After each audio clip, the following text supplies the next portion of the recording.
के दोनों हत्यारे चंडीगढ़ से गिरफ्तार। राजस्थान और दिल्ली पुलिस ने मिलकर की कार्रवाई। गोगामेडी की 5 दिसंबर को 2 बदमाशों ने गोली मारकर की थी हत्या। छत्तीसगढ़ को आज मिल सकता है नया मुख्यमंत्री। रायपुर पहुंचे पर्यवेक्षक अर्जुन मुंडा। सर्बानंद सोनोवाल पहुंचे रायपुर। रमन सिंह मिश्रा 24 की तैयारी में जुटे। क्षेत्रीय परिषद की मीटिंग में शामिल होने आज पटना जाएंगे गृह मंत्री अमित शाह। सीएम नीतीश का बयान। बैठक में शामिल होने वालों का स्वागत। कांग्रेस सांसद धीरज साहू के ठिकानों से अब तक 250 करोड़ बरामदगी की खबर। जारी है नोटों की गिनती। अमित शाह का कांग्रेस पर धावा। कांग्रेस ने झाड़ा पल्ला।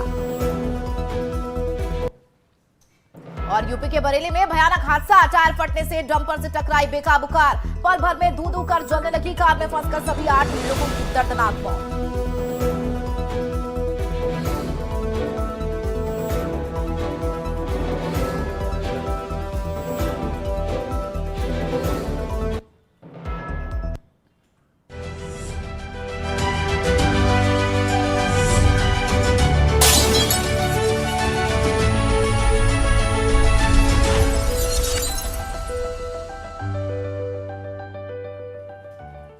नमस्कार, न्यूज रूम लाइव देख रहे हैं आप और मैं आपके साथ हूं चंदा यादव। बुलेटिन की शुरुआत करेंगे। खबर मकराना से है, जहां राजस्थान सॉफ्ट टेनिस एसोसिएशन के तत्वाधान में जोशी खेल मैदान में 3 दिवसीय 8वीं सीनियर पुरुष महिला राज्य स्तरीय सॉफ्ट टेनिस प्रतियोगिता के समारोह का शुभारंभ हुआ है, जिसमें राज्य के 25 जिलों की टीमों ने भाग लिया। पता चले समारोह के मुख्य अतिथि समाज सेवी अमर सिंह चौधरी रहे और राजस्थान कॉप टेनिस सेक्रेटरी इंद्र प्रकाश तिकावल और सॉफ्ट टेनिस के सेक्रेटरी अरविंद कुमार ने अध्यक्षता की है। बता चले प्रथम दिन में सॉफ्ट टेनिस का पहला मैच जयपुर सिटी और बीकानेर के बीच खेला गया, जिसमें जयपुर ने जीत हासिल की और इसी प्रकार भीलवाड़ा और जोधपुर सिटी के बीच मुकाबले में जोधपुर ने जीत हासिल की।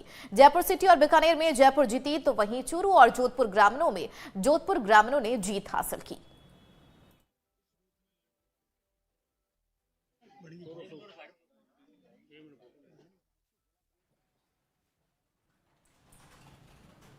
खबर भरतपुर के कामा से है, जहां नोट दुगुना करने के नाम पर ठगी का मामला सामने आया है। मेवात के ठगों ने नोट दुगुना करने का झांसा देकर 7 लोगों को ठगी के प्रयास से धौलपुर, मुरैना और ग्वालियर से कामा बुला लिया। इस दौरान पीड़ितों को ठगी की भनक लग गई और चालाकी दिखाते हुए ठगों को चकमा देकर वहां से भाग निकले।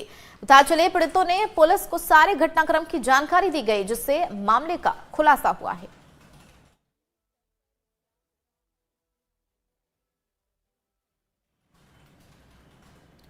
खबर भरतपुर के कामा के कर्मों का बॉस रोड की नगर पालिका की है, जहां सड़क पर कचरा डालने से जगह जगह कचरे के ढेर लग गए हैं। इससे ग्रामीणों को भारी परेशानियों का सामना करना पड़ रहा है। सुनवाई न होने पर सामाजिक कार्यकर्ता विजय मिश्रा ने उच्च न्यायालय में याचिका दायर कर दी। पता चले याचिका पर कोर्ट ने नोटिस जारी कर दिया है और फिर नगर पालिका अध्यक्ष ने मौके पर जाकर हालातों का जायजा लिया और ग्रामीणों को शीघ्र ही सफाई का आश्वासन दिया है।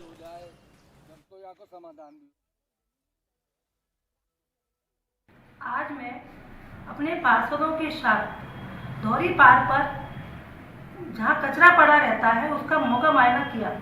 वहाँ वास्तव में ही बहुत गंदगी का सामना करना पड़ा। मुझे बहुत ही गंदा लगा। तुरंत ही प्रभाव से वहाँ कूड़े का निस्तारण किया जाएगा और इसको चिन्हित जगह पर देखकर सभी पार्षदों के बीच में चर्चा करके इसको वहाँ पटवाया जाएगा, जिससे यहाँ गंदगी का सामना न देखना पड़े। खबर श्रीगंगानगर से है, जहां डीजे तेन गोरिया राष्ट्रीय राज्य विधिक सेवा प्राधिकरण के निर्देश पर जिला विधिक सेवा प्राधिकरण के अध्यक्ष सत्यनारायण व्यास की अध्यक्षता में वृहद स्तर पर राष्ट्रीय लोक अदालत का आयोजन किया गया। राष्ट्रीय लोक अदालत जिले के प्रत्येक न्यायिक मुख्यालय पर लगाई गई है और साथ ही साथ राष्ट्रीय लोक अदालत में राजस्व से संबंधित मामले हेतु न्यायिक अधिकारीगण के साथ मैच बनाई गई, जिसमें अध्यक्ष न्यायिक अधिकारी और सदस्य राजस्व अधिकारी बनाए गए हैं। प्राधिकरण के सचिव गजेंद्र सिंह रोमगुरिया ने बताया है कि इसमें पक्षकारों की सहमति से प्रकरणों में राजीनामे करवाए गए। वहीं राष्ट्रीय लोक अदालत में कुल 40,360 प्रकरण रखे गए, जिनमें से न्यायालयों में लंबित 11,613 प्रकरण थे, जो कि पता चले प्री लिटिगेशन के 16,522 प्रकरण थे और पक्षकारों ने अदालत में पूर्णतः बढ़ चढ़कर भाग लिया। आज राष्ट्रीय लोक अदालत का आयोजन चल रहा है, जिसमें माननीय उच्चतम न्यायालय के दिशा निर्देशानुसार पूर्व की भांति आज ये लोक अदालत जो की जा रही है, इसमें विशेष रूप से प्री लिटिगेशन के मामले और कोर्टों में लंबित मामले रखे गए हैं। इनमें विशेष रूप से जो ऐसे भी मामले हैं जो वित्तीय संबंधी हैं, जिसमें आम जनता को एक लाभ मिलता है, बैंक के, बीमा के, आपके मतलब नल, पानी के, बिजली के मैटर्स जो हैं, तो इस तरीके के जो मैटरों में काफ़ी मात्रा में यहाँ प्रकरण निस्तारित हो रहे हैं। आप देख रहे हैं कि यहाँ बहुत सारी भीड़ लगी हुई है, जो इस चीज़ का परिचय है कि चूँकि राष्ट्रीय लोक अदालत में सरल और सहज तरीके से प्रकरणों का निस्तारण होता है और लोगों का विश्वास इस राष्ट्रीय लोक अदालत के प्रति बढ़ा है। आए दिन इसकी भीड़ बढ़ती ही चली जा रही है और मैं ये समझता हूँ कि जो पिछला हमने इस राष्ट्रीय लोक अदालत में प्रकरण जो निस्तारित किए, कहीं उससे ज़्यादा हम निस्तारित करेंगे। खबर कोटा से है, जहां जिला अभिभाषक परिषद के चुनाव परिणाम जारी हो गई हैं, जिनमें मनोज पुरी तीसरी बार अध्यक्ष चुने गए। निर्वाचन अधिकारी ने बताया है कि कुल 1659 अधिवक्ताओं ने मतदान किया, जिनमें से मनोज पुरी ने 878 मत प्राप्त किए, जबकि उनके निकटतम प्रतिद्वंदी आशीष माहेश्वरी ने 678 मत प्राप्त किए। तो वहीं अजय श्रृंगी महासचिव चुने गए, साथ ही संयुक्त सचिव कुंज बिहारी नागर और उपाध्यक्ष श्याम मनोहर चौधरी चुने गए हैं।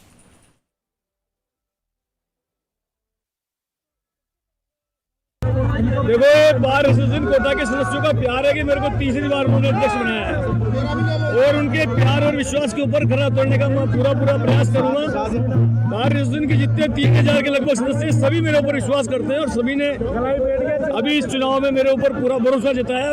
इस आशा और विश्वास के साथ कि जो जिस प्रकार की दशा वकीलों की शहर में हो रही है और युवा अधिवक्ता जिस प्रकार की सहायता के लिए और उनको प्रोत्साहन देने के लिए प्रोफेशन डिमांड कर रहा है, उस सबको मैं पूरा करूंगा। यही सोच करके सभी लोगों ने मुझे वोट दिया है। मेरी पूरी कोशिश होगी।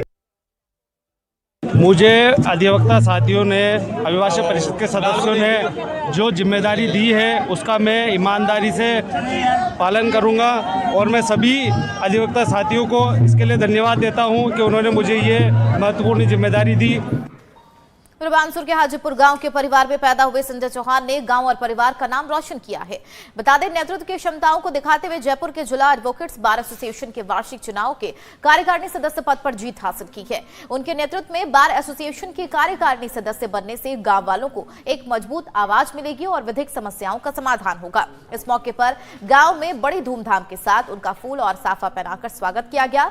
चौहान ने सफलता को गाँव के साथ साझा करते हुए गर्वित भावना व्यक्त की और सभी गाँव वालों को साथ देने का आग्रह किया है।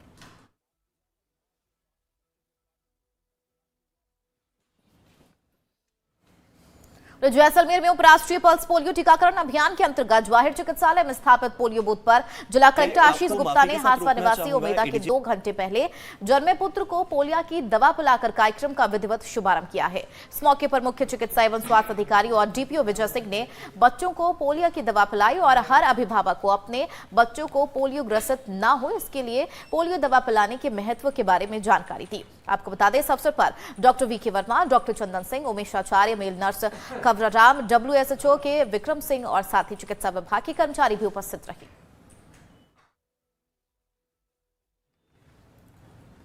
जवाहर कला केंद्र में कला संसार मधुरम के अंतर्गत आयोजित शास्त्रीय संगीत उत्सव के ख्याल गायन की प्रस्तुतियां दी गई है। युवा कलाकार विक्रम श्रीवास्तव ने ख्याल के अलग अलग बंदिशें पेश कर श्रोताओं का दिल जीत लिया। उत्सव में जहां संवाद प्रवाह में विशेषज्ञों ने अपने विचार साझा किए, वहीं ध्रुपद और ख्याल गायन प्रस्तुतियों में श्रोताओं ने शास्त्रीय संगीत का आनंद उठाया है। बता दें, ख्याल गायन की प्रस्तुति में विभिन्न भावों की अभिव्यक्ति की गई। द्रुत 3 ताल में एवरिये में कैसे घर जाऊं के साथ प्रस्तुति का समापन हुआ।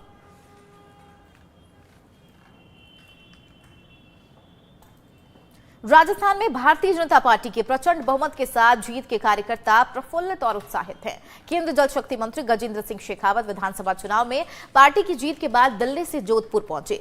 भाजपा कार्यकर्ताओं ने शेखावत का उत्साह और जोश के साथ स्वागत सत्कार किया। शेखावत ने स्वागत अभिनंदन के लिए सभी का धन्यवाद किया। बता दें, शेखावत ने दिन भर निवास स्थान पर कार्यकर्ताओं से मुलाकात की। हर कार्यकर्ता प्रधानमंत्री मोदी के नेतृत्व में अर्जित विजय के लिए गर्वित नजर आया। इस दौरान सभी ने 2024 में फिर से केंद्र में भाजपा की सरकार बनाने का संकल्प लिया है। बता चले इसके बाद शेखावत जूना खेड़ापति हनुमान मंदिर पहुंचे, जहां उन्होंने शनिदेव की प्रतिमा पर तलाभिषेक किया और इसके साथ ही हनुमान जी के दर्शन और पूजा अर्चना कर प्रदेश की खुशहाली के साथ ही प्रत्येक जनमानस के लिए मंगल कामना की।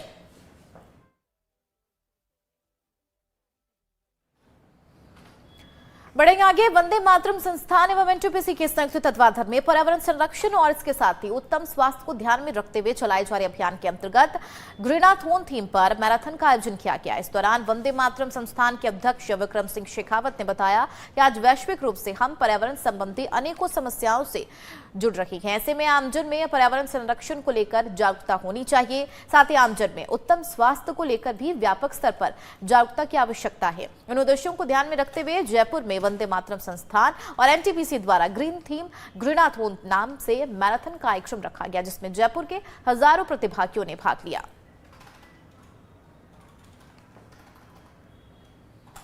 खबर झालावाड़ जिले के भवानी मंडी कस्बे की है, जहां एक अनाज व्यापारी के घर के गेट से उसके मुनीम से करीब 3.25 लाख रुपए राशि से भरा बैग छीनकर 2 अज्ञात बदमाश फरार हो गए। बता दें, जब अनाज व्यापारी गोविंद वशिष्ठ का मुनीम रोहित माली ऑफिस से राशि लेकर व्यापारी के घर देने आया था, इस दौरान ही 2 अज्ञात बदमाशों ने व्यापारी की पत्नी और मुनीम के कनपट्टी पर पिस्तौल लगा दी और राशि लूटकर फरार हो गए।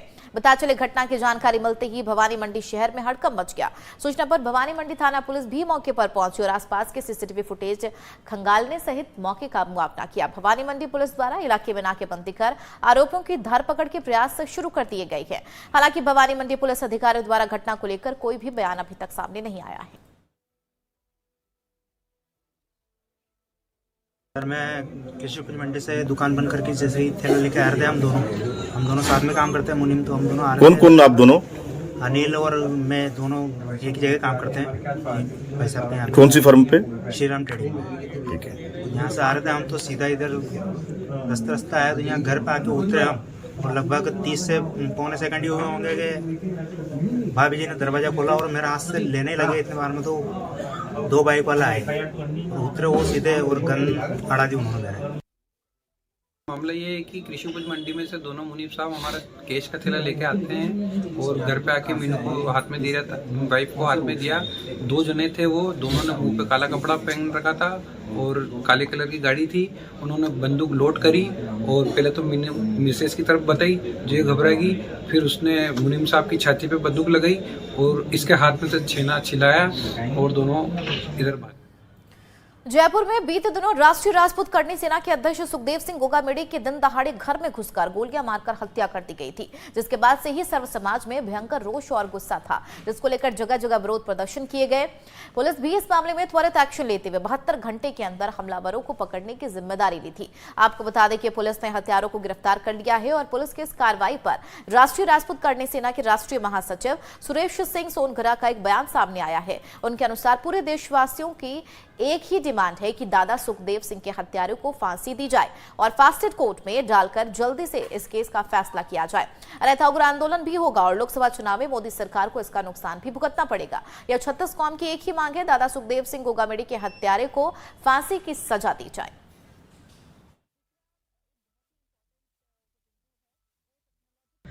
जय हिंद, जय भारत। सभी देशवासियों को बताता हूं, जो पिछले दिन जो जयपुर में दादा सुखदेव सिंह का गोगामेडी जी की हत्या करी, वो हत्यारे सारे के सारे पकड़ा गए हैं और हमारे पूरे देशवासियों की, पूरी कौम की, 36 कौम की एक ही पुकार है, एक ही डिमांड है कि न्यायालय से और सरकार से हमारी सबकी एक ही डिमांड है कि इस केस को जल्दी से जल्दी फास्टेड कोर्ट में डाला जाए। जल्दी से जल्दी फास्टेड कोर्ट में डालकर इस केस का जल्दी फैसला करके सारे हत्यारों को फांसी जल्दी से जल्द दी जाए। ये हमारी पूरी 36 कौम, पूरे भारत के युवा, पूरे भारत के हर समाज चाहता है। और मेरी पुकार है, मेरी रिक्वेस्ट है कि केंद्र सरकार, गृह मंत्री अमित शाह जी से, मेरी इस देश के हमारे प्रधानमंत्री मोदी जी से कि इस बात को नेग्लेक्ट ना करे। अन्यथा अभी सरकार आपको छत्तीसगढ़ में बननी है, मध्य प्रदेश में बननी है और बननी है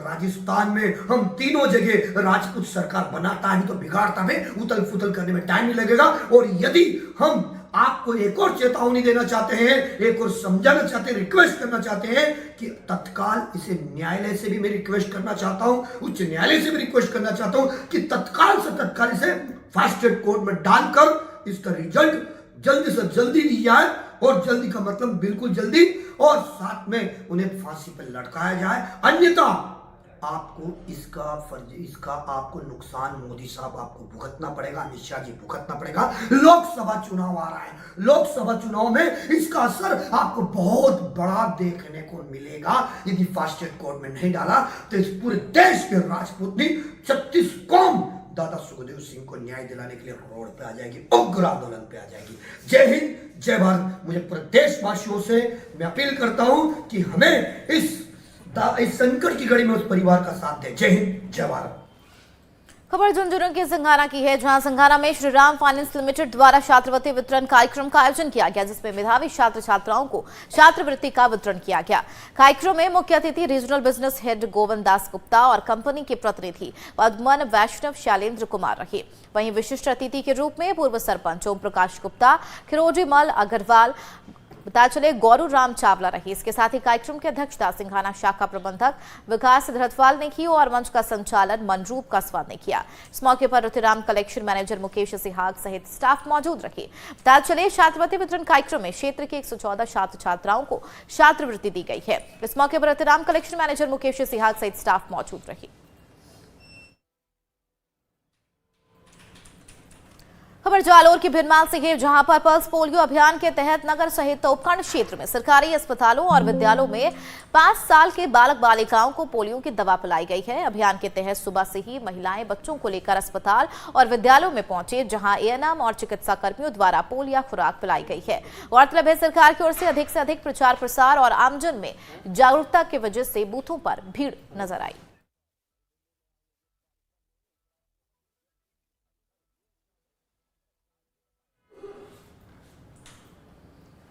खबर अलवर से है, जहां शहर के सदर थाना अंतर्गत छुखानी में एक बुजुर्ग व्यक्ति को बम से उड़ाने की धमकी मिली है। बता दें, पीड़ित सोहिनवाल ने बताया है कि उनके पास 12 नवंबर को धमकी भरा पत्र डाक के जरिए पत्र भेजा गया, जिससे उसे जान से मारने की धमकी दी गई और यह धमकी उसे पीएफआई के हवाले से दी गई है। पीड़ित ने चुनावों को ध्यान में रखते हुए धमकी भरे पत्र को दबा लिया ताकि चुनाव पर कोई असर ना पड़े, और पीड़ित ने विधानसभा चुनाव परिणाम आने का इंतजार किया। उसके बाद पुलिस को शिकायत की। बता चले, इस मामले में थाना प्रभारी दिनेश चंद का कहना है कि पीड़ित ने थाने पर उपस्थित होकर हमको धमकी भरा पत्र जमा कराया और मुकदमा दर्ज कराया है। फिलहाल पुलिस पूरे मामले की जांच में जुट गई है।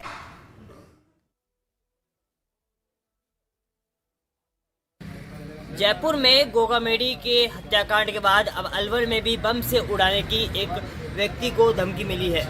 अलवर के सदर थाना अंतर्गत चिकानी में एक टेलर को बम से उड़ाने की धमकी मिली है। हमारे साथ पीड़ित मौजूद है, इनसे जानते हैं कि मामला क्या है।